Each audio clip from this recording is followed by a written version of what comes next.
Halo warga agama, Assalamualaikum warahmatullahi wabarakatuh. Allah Robi, Allahul Kafi, Robunal Kafi, Kosadanal Kafi, Wajadanal Kafi, Likulil Kafi, Kafanal Kafi, Wanimal Kafi, Alhamdulillah. Perkenalkan, nama saya Rizal Hamdi dari kelas PAI 4C dengan NIM 211210101. Pada kesempatan kali ini, saya akan membawakan sebuah materi yang berjudul pengembangan strategi dalam kurikulum yang akan dipecah menjadi 4 poin. Yang pertama ada pengertian strategi pembelajaran, yang kedua ada jenis model, strategi, pendekatan, metode, dan media pembelajaran, yang ketiga ada langkah-langkah memilih strategi, model, metode, dan media pembelajaran, dan yang terakhir ada macam-macam metode pembelajaran aktif dalam pembelajaran PAI.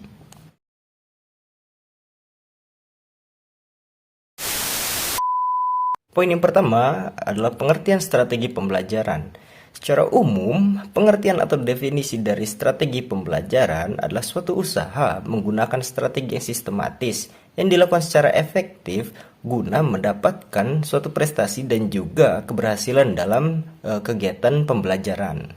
Nah, sedangkan menurut Hilda Tabah, strategi pembelajaran adalah urutan atau pola perilaku guru untuk dapat mengakomodasi semua variabel pembelajaran secara sadar dan tersistematis.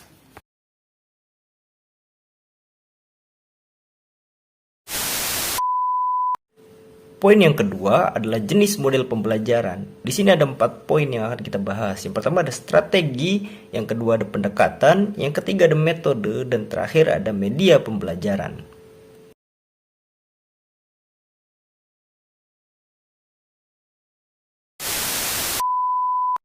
Sebelum kita masuk ke materi inti, kita sedikit singgung dulu apa sih model pembelajaran itu. Bohong. Yang bener.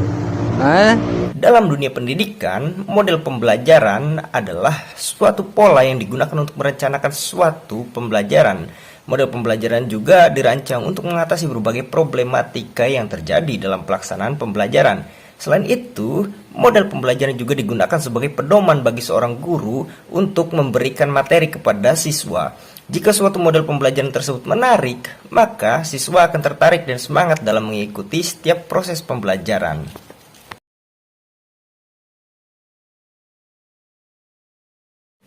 Kita mulai. Yang pertama adalah strategi.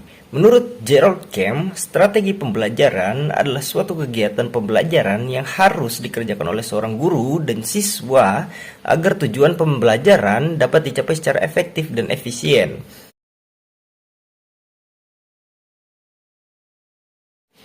Selanjutnya ada pendekatan pembelajaran. Pendekatan pembelajaran dapat diartikan sebagai titik tolak atau sudut pandang kita terhadap proses pembelajaran yang merujuk pada pandangan tentang terjadinya suatu proses yang sifatnya masih sangat umum. Di dalamnya terdapat mewadahi, menginspirasi, menguatkan, dan melatari metode pembelajaran dengan cakupan teoritis tertentu. Pendekatan juga terbagi menjadi 2 macam. Yang pertama adalah pendekatan yang berorientasikan kepada seorang guru atau teacher-centered approach, dan pendekatan kepada seorang siswa atau student-centered approach.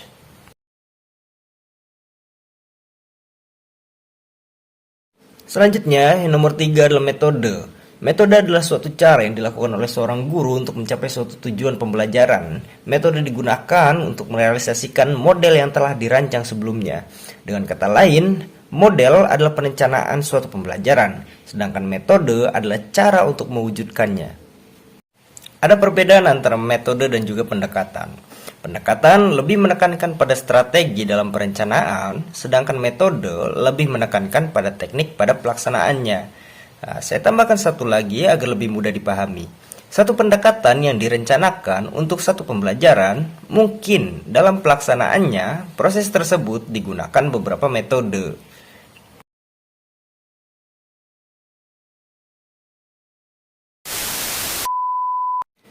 Yang pertama adalah strategi. Hal-hal yang harus diperhatikan dari strategi adalah: 1. Penetapan tujuan pengajaran. Yang kedua, penetapan sistem pendekatan pengajaran. Yang ketiga, pemilihan dan penetapan metode teknik dan prosedur pembelajaran yang paling tepat dan efektif. Yang keempat adalah penetapan kriteria keberhasilan proses pembelajaran. Selanjutnya adalah model. Yang pertama harus diperhatikan dalam menyampaikan tujuan dan memotivasi siswa. Yang kedua menyajikan informasi. Yang ketiga mengorganisasikan siswa ke dalam kelompok-kelompok belajar. Yang keempat membimbing kelompok belajar dan bekerja. Yang kelima evaluasi. Dan yang terakhir adalah memberikan penghargaan. Selanjutnya adalah metode. Hal-hal yang harus diperhatikan, yang pertama adalah guru menjelaskan tujuan pembelajaran dan logistik yang dibutuhkan. Yang kedua adalah guru memotivasi siswa terlibat dalam aktivitas pemecahan masalah yang dipilih. Yang ketiga, guru membantu siswa mendefinisikan dan mengorganisasikan tugas belajar yang berhubungan dengan masalah tersebut. Dan yang terakhir adalah media. Yang pertama adalah pelaksanaan, yang kedua penyajian, dan yang terakhir adalah tindak lanjut.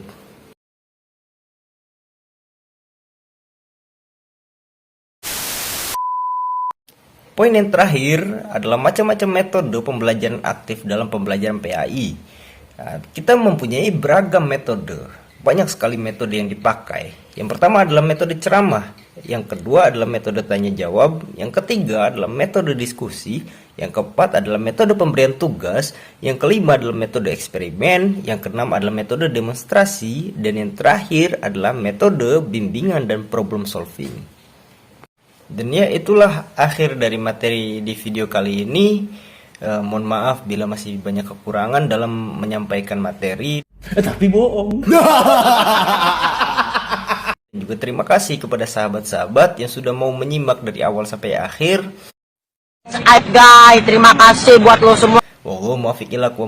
Wassalamualaikum warahmatullahi wabarakatuh.